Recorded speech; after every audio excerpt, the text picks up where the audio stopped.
O Antônio e vamos falar dos milagres de Jesus. Mas antes, inscreva-se no canal, compartilhe com seus amigos e deixe seu like para fortalecer nosso trabalho. O Evangelho de João nos apresenta um dos milagres mais impactantes de Jesus, a multiplicação dos pães e peixes. Esse milagre é tão significativo que aparece em todos os 4 evangelhos, mostrando sua importância para a fé cristã. Mas esse milagre vai além da provisão de alimento.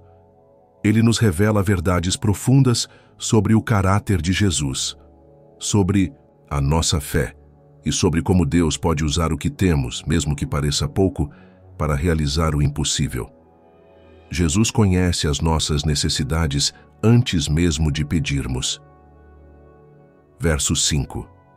Então Jesus, levantando os olhos e vendo que uma grande multidão vinha ter com ele, disse a Filipe: onde compraremos pão para estes comerem?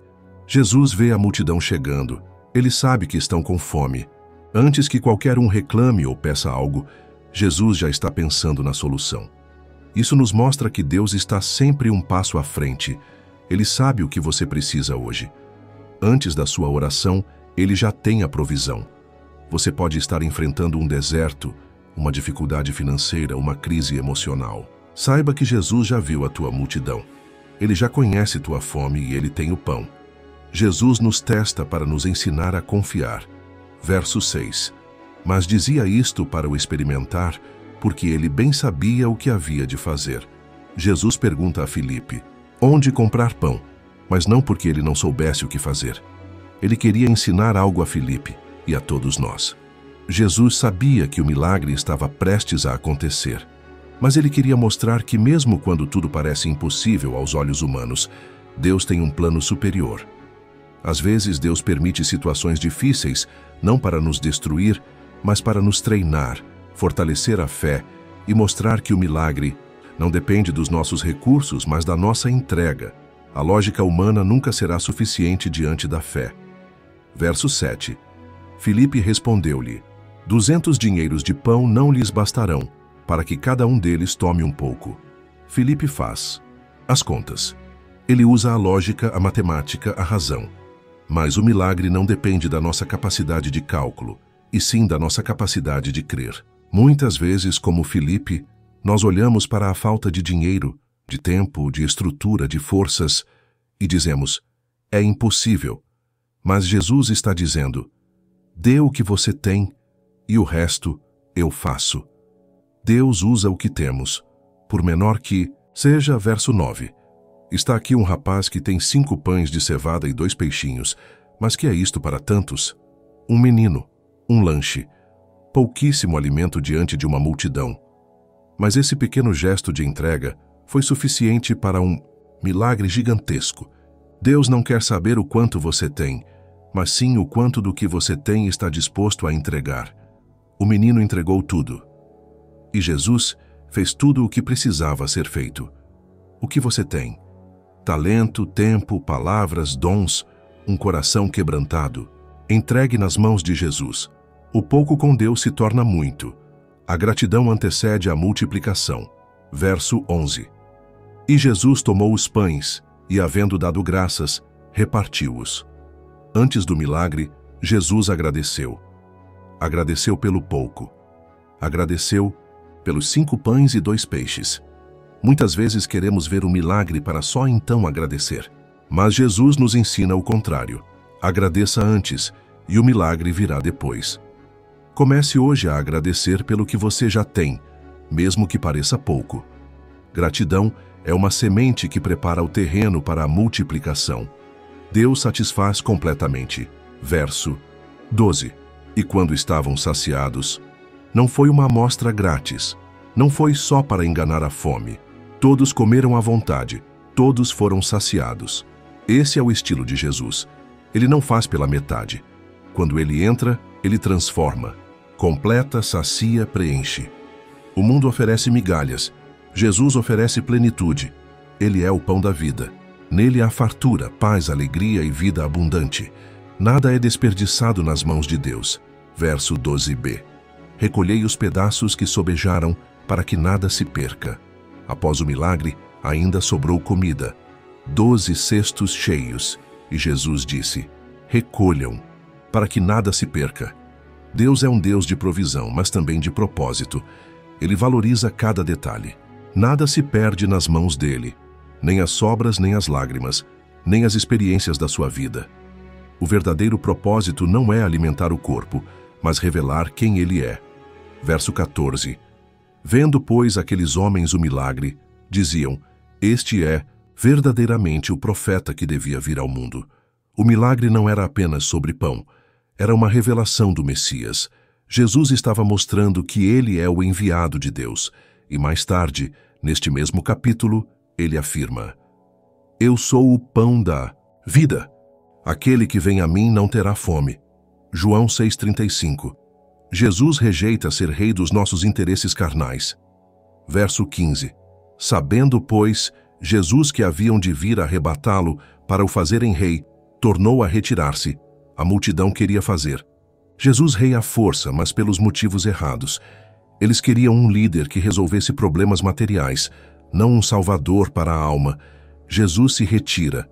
Ele não se deixa manipular. Ele não veio para satisfazer apenas nossas vontades, mas para cumprir a vontade do Pai. Que tipo de rei você quer que Jesus seja? Um que resolve só suas contas ou um que governa sua vida por completo? O milagre da multiplicação nos ensina que Jesus vê antes de você pedir. Ele testa sua fé para te amadurecer. O pouco nas mãos dele é suficiente. A gratidão abre portas. Deus é completo em tudo o que faz. Nada se perde em suas mãos. E o maior presente que ele nos oferece não é o pão que perece, mas o pão da vida eterna. Ele mesmo ore assim: Senhor, eu entrego nas tuas mãos tudo o que tenho, mesmo que pareça pouco. Aumenta minha fé. Ensina-me a agradecer antes mesmo do milagre acontecer. Tu és o pão da vida. Alimenta minha alma e governa meu coração. Amém. A grandeza de Jesus na multiplicação dos pães e peixes. Um milagre que revela seu cuidado e propósito para o cristão moderno. Milagre da multiplicação dos pães e peixes, descrito em João 6:1-15, é uma das passagens mais poderosas e emblemáticas do ministério de Jesus. Mais do que apenas uma provisão física, esse milagre revela verdades profundas sobre quem é Jesus e o que ele deseja fazer na vida daqueles que o seguem, inclusive nos dias atuais. Ao olharmos para este episódio, somos convidados a reconhecer a grandeza de Cristo em 3 dimensões: seu poder sobrenatural, sua compaixão pelo ser humano e seu chamado para uma fé viva e transformadora. Este texto busca demonstrar como esse milagre continua sendo um sinal claro da suficiência de Cristo para as necessidades espirituais, emocionais e até materiais do cristão moderno. A grandeza do poder de Jesus. No início do capítulo, vemos Jesus sendo seguido por uma grande multidão. Eles não o seguiam à toa. Eles tinham visto seus sinais, haviam testemunhado curas, libertações e a manifestação visível do poder de Deus em suas vidas. Mas, diante da fome coletiva, surge um novo cenário para a manifestação da glória divina. Filipe, ao ser questionado por Jesus sobre como alimentariam tantas pessoas, calcula o valor necessário e conclui que não seria suficiente. André encontra um menino com 5 pães e 2 peixes, mas logo acrescenta: mas o que é isso para tantos? A limitação humana fica evidente, e é nesse cenário de escassez, dúvida e impossibilidade que Jesus revela sua grandeza. A multiplicação não é apenas um truque, não é mágica, é uma demonstração de que em Jesus não há limites. Ele é o Deus Criador, capaz de transformar o pouco em muito, de suprir onde nada existe. É o mesmo Deus que alimentou o povo de Israel com o maná no deserto, agora encarnado, oferecendo-se como fonte de provisão abundante. O cristão moderno precisa resgatar essa consciência. Jesus continua sendo suficiente. Em tempos de crise, escassez, desemprego ou incertezas, Ele ainda é o Deus que multiplica. Não apenas alimentos, mas sonhos, forças, oportunidades e fé. O cuidado amoroso de Jesus pela multidão. Outro aspecto marcante dessa passagem é o cuidado de Jesus. Ele poderia ter simplesmente curado os enfermos e encerrado o dia. Mas ele se importa com o bem-estar total das pessoas. Ele olha para a multidão, vê a fome e decide fazer algo a respeito. É importante destacar que ele não espera que a multidão clame por comida. Jesus é quem inicia a ação. Ele é proativo em sua compaixão. A pergunta a Filipe não foi por ignorância, mas para testar e ensinar. Jesus já sabia o que faria. Isso mostra que ele tem um plano, mesmo quando nós não temos. A atitude de Jesus aponta para uma verdade que o cristão moderno não pode esquecer. Jesus se importa com nossas necessidades. Ele não apenas quer nos salvar para o céu, mas também deseja estar presente em cada área da nossa vida. Ele é o Deus que se importa com nossas dores, nossos problemas cotidianos, nossa fome, física e espiritual. Muitos cristãos hoje vivem como se tivessem que resolver tudo sozinhos. Mas o Jesus que alimentou 5.000 com apenas 5 pães e 2 peixes é o mesmo que está conosco hoje dizendo: lança sobre mim a tua ansiedade, porque eu cuido de ti. 1 Pedro 5:7. O papel da fé e da obediência. Outro elemento central no milagre é a participação ativa dos discípulos e do menino. O milagre não foi feito do nada. Ele começou com o pouco que alguém estava disposto a oferecer. Um menino entregou o que tinha. Para muitos, aquilo era insignificante. Mas nas mãos de Jesus, tornou-se mais que suficiente. Esse ponto é crucial. Jesus poderia ter feito pão aparecer do céu, como no Êxodo, mas ele escolheu usar aquilo que alguém já tinha. A grandeza de Jesus se manifesta quando colocamos em suas mãos o pouco que temos. Fé é isso, confiar, mesmo quando nossos recursos parecem pequenos demais. André achou que o que tinham não era suficiente, mas Jesus mostrou que o pouco com fé e entrega vale mais do que a abundância sem confiança. No mundo moderno, onde o valor pessoal é muitas vezes medido pelo que se tem, Jesus nos ensina que o que realmente importa é o que estamos dispostos a entregar. Para o cristão de hoje, essa é uma lição prática e poderosa. Não espere ter muito para servir a Deus. Entregue o que tem: seu tempo, seu talento, seus recursos, sua disposição. Nas mãos de Cristo, tudo isso será multiplicado para abençoar vidas. O verdadeiro alimento. Após o milagre, o povo ficou maravilhado. Queriam fazer de Jesus um rei, não por entenderem seu propósito espiritual, mas porque ele havia resolvido um problema material. Jesus, percebendo isso, retirou-se. Esse gesto nos ensina algo profundo. Jesus não veio apenas para satisfazer necessidades terrenas, mas para nos dar o pão que desce do céu, Ele mesmo. Logo depois desse episódio, em João 6,35, Jesus diz: Eu sou o pão da vida.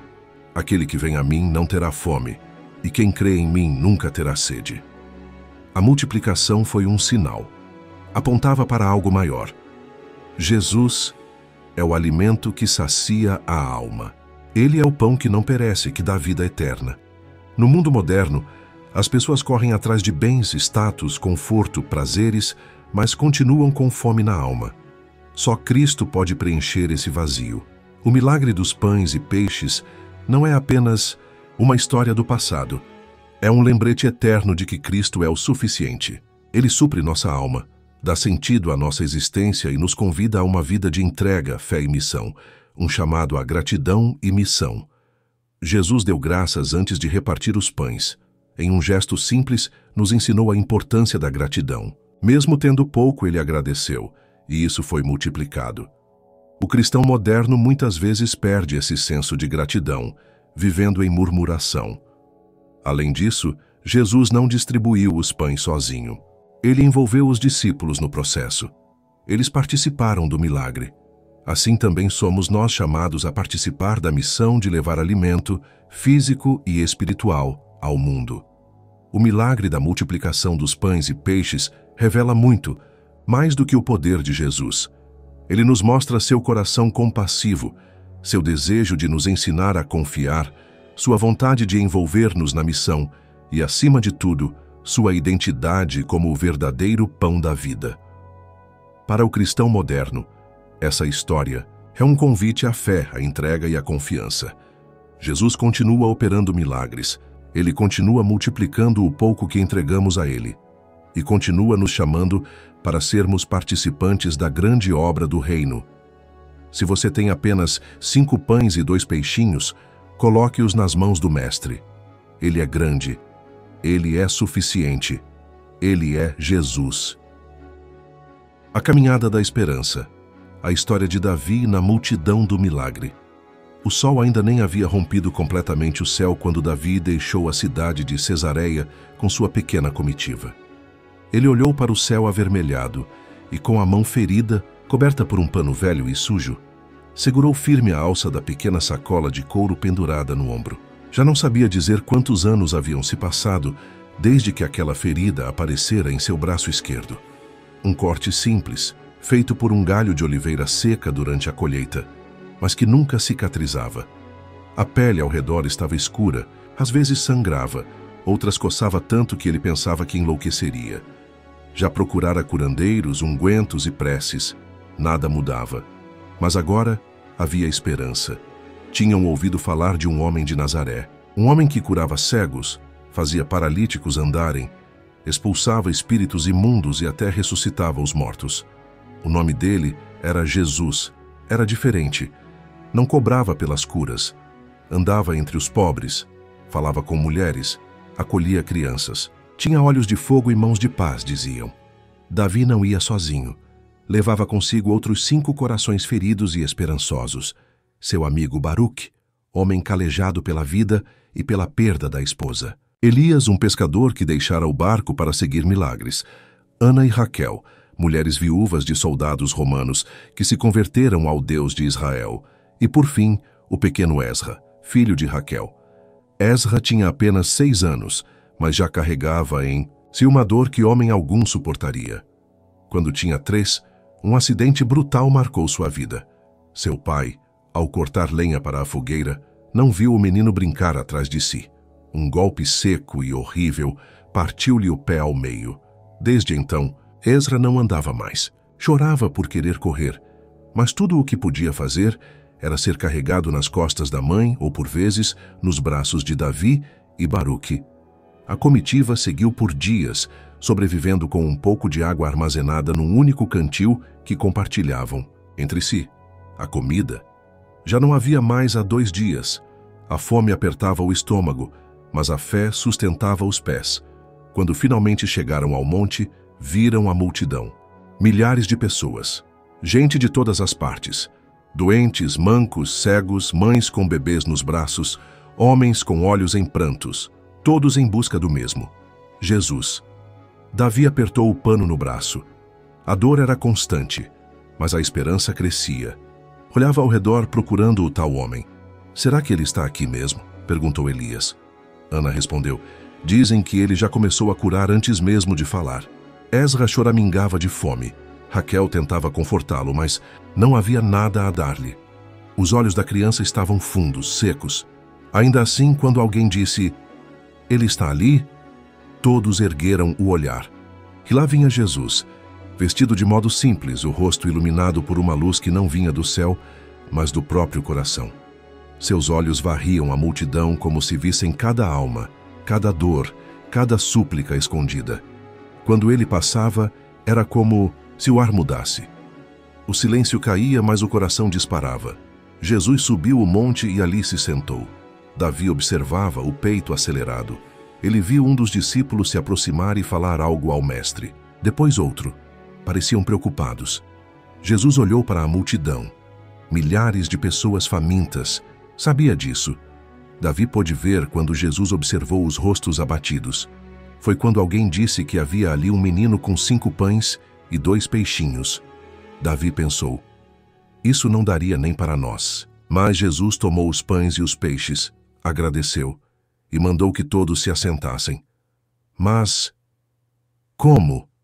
Baruque murmurou. O impossível aconteceu diante dos olhos deles. Os discípulos começaram a passar com cestos, e os pães nunca acabavam. Os peixes sempre havia mais. Gente por toda parte se alimentando. Crianças rindo, mulheres chorando de alegria, homens abraçando seus filhos, um milagre coletivo. Davi recebeu seu pedaço, partilhou com Raquel, que deu a Ezra.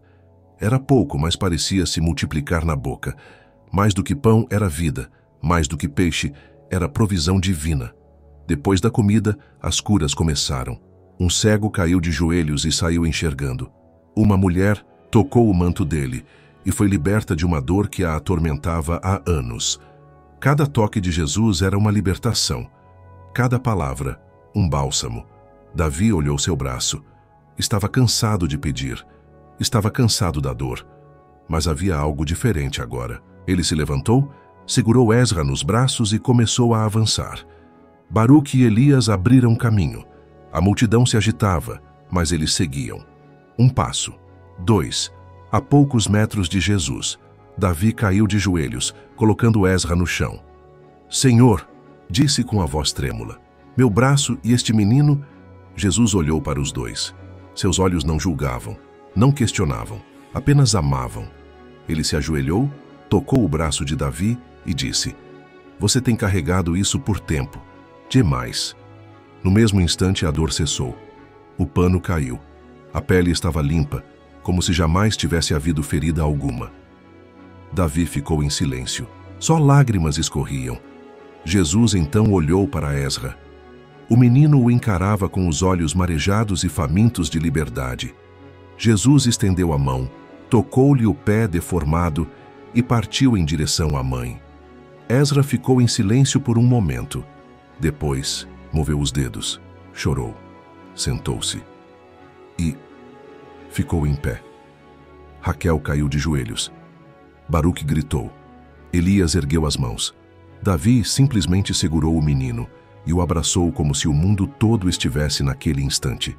Naquele dia, sob o céu aberto e, sobre a relva do monte, a fé encontrou resposta. A dor foi substituída por milagre, a fome por abundância, o desespero por paz. E quando o sol começou a se pôr, Davi olhou novamente para Jesus. Agora não mais de longe, mas como alguém que o conhecia, que o sentira, que fora tocado por... Jesus não apenas multiplicou pães, ele multiplicou esperança. E na vida de Davi, de Ezra e de tantos outros naquela multidão, ele foi o próprio pão da vida que desceu do céu para curar, saciar e transformar. Naquele dia houve muitos milagres, inclusive na comitiva de Davi, que teve o braço curado após anos de sofrimento, e no pequeno Ezra, que viu seu pé cicatrizado e suas dores cessarem diante do toque de Jesus. Eles viram, eles estavam lá. Eles testemunharam com os próprios olhos a grandeza e o poder do Filho de Deus. O impossível aconteceu diante deles. A fé se tornou visível. A esperança tomou forma em curas, em multiplicação, em vida.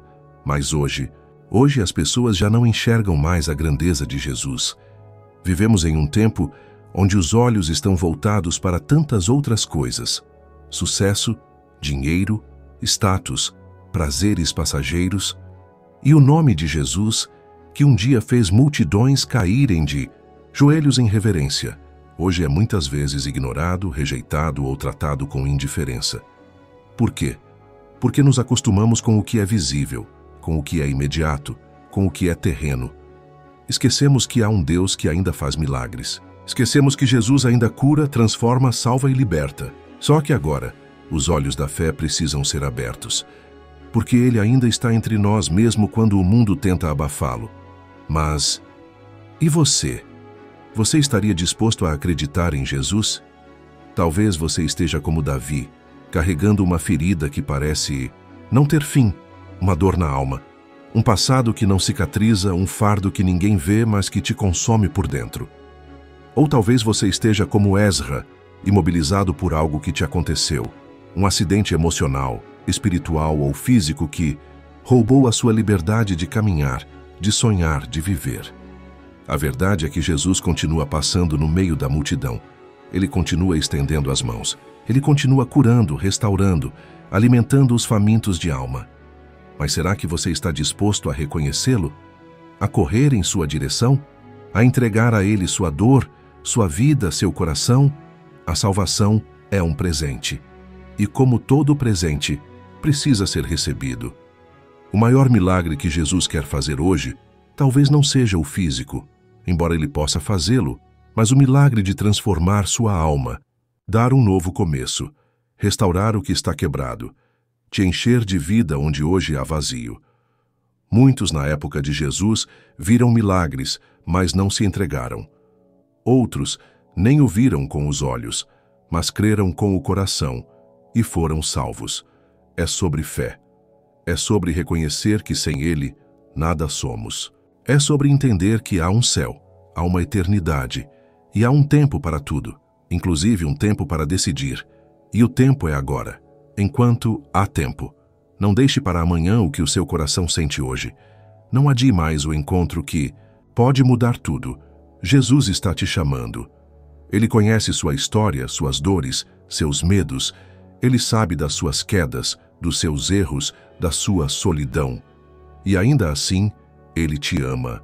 Não com amor humano, limitado, condicional, mas com amor eterno, que foi até a cruz, que derramou sangue, que venceu a morte, só para que você tivesse vida e vida em abundância.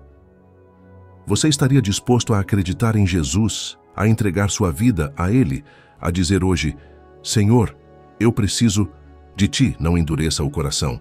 Não adie o chamado. Hoje é o dia da salvação, porque naquele monte Davi e Ezra viram milagres. Mas hoje, o maior milagre pode acontecer dentro de você. Basta dizer sim. Aceite Jesus enquanto há tempo. Se gostou, deixe seu like, inscreva-se e compartilhe. Muito obrigado e até mais.